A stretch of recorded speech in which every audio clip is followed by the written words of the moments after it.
say. What would your guys' advice be to someone from like our generation who is feeling that way, is feeling kind of kicked down, beaten down? They can't.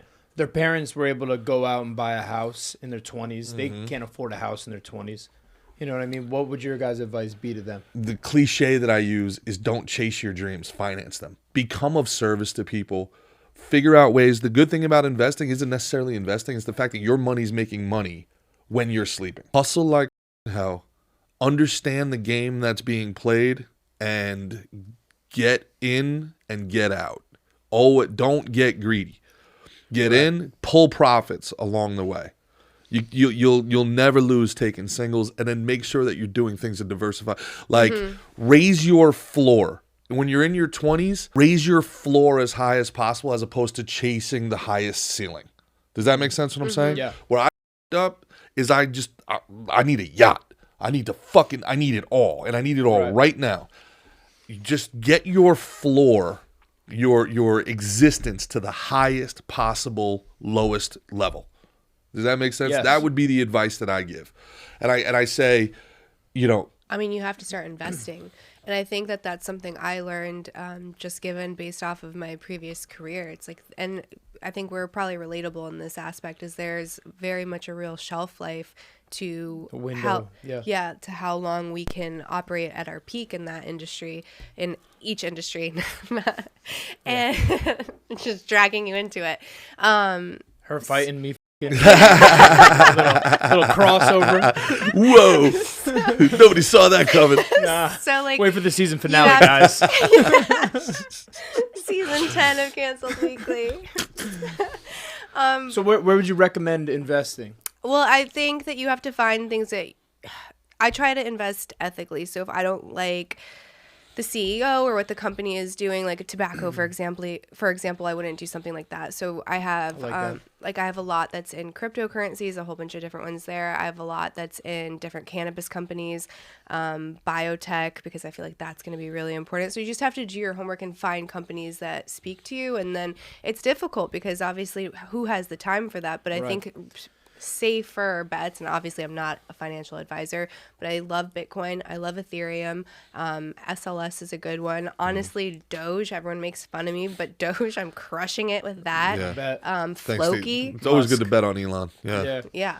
Isn't a Roth IRA kind of like a safe play? But except for right now, the market's not so great.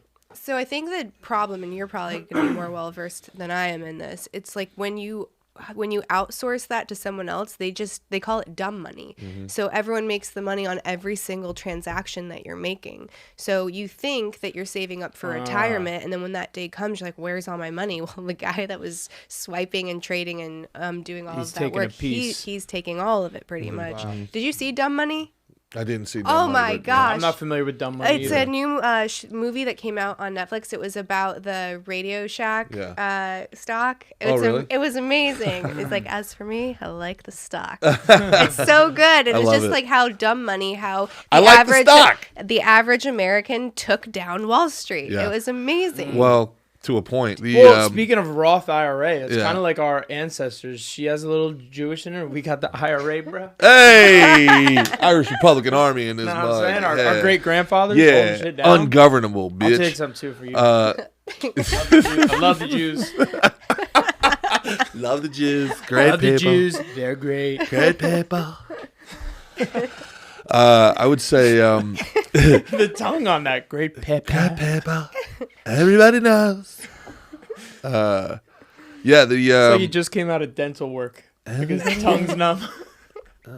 Well, I tell you, when we had Roger Stone on our show, the weirdest thing was they were like the same guy. Like is Roger Stone mimicking Donald Trump, or is Donald Trump mimicking exactly what Roger I said, Stone? bro. I don't know. Yeah, you can watch this. Chris Christie is a fat piece of shit. I like the way a lot of it's tied in a bow. Like, what's you know what I mean? Let's here? make a knot, tie it. It's over. The problem was Jared Kushner. I'm like, is this Roger Trump? The fuck? What's going on right now? I'm trying to. I don't know who's stealing whose bag. That's what we got to figure out. What do you think? What's your thought? Is Trump doing a Stone, or is Stone doing a Trump? I don't know, man. They've been doing it for maybe a long on the time. next episode of Cancel Weekly we'll pull up a little clip of we'll that. pull up. We can break it down. Oh, Nope. Investigative journalism Yeah, at its finest. Yeah. Uh-huh, exactly. Yeah, but so all that stuff is just like tax incentives. Roth IRA is like, so now my cynical brain starts going into like areas of like, well, why does the government want to push us there? You know, like why do we want, you know? And then, but we talk about a rug pull. The same thing we're talking about with crypto. People were saying all the way up until 2008, it's stocks only go up. It's Bank of America. If Bank of America collapses, America collapses. I know. So- I like the anti-establishment. I like the anonymity of. Is the it founder. anti-establishment? It was. Satoshi, It was until BlackRock Central started. Intelligence Agency. You understand? You know that whole rabbit hole, right? No. There's a better than zero chance that this was commissioned by the CIA or the NSA. Really? Better than zero. I don't believe it. Uh-huh. No. I don't know enough to weigh in. Yeah. So Satoshi Nakamoto. Yeah. Nakamoto. Yeah, he played for the Mariners. he just got $350 million from the Dodgers. So he's a fake name, and they don't know who it is. Although people act like they know who it is. This Australian guy was maybe three guys that created the white sheet that became Bitcoin, the white paper. But Satoshi means like central, and Nakamoto means like intelligence. And then there's a bunch of other rabbit holes and like, you know, but then there's, who knows? Why did Google change their name to Alphabet? And the whole thing is that they've been working with the NSA, the CIA, and the FBI. And now Google out of nowhere 4 years ago now, changes their stock from Google, you know, to Alphabet. And it's like, wait a minute, what are you trying to tell us? But also, man, my brain is fried. I'm so conspiracied out. So many things that shouldn't have been true are true that I just can't not think it's all a lie now. So I don't know. I've lost any frame of reference for reality. We were talking about it before the episode started. If they came out today and said, oh, by the way, aliens are real. They do live under Antarctica and the Earth.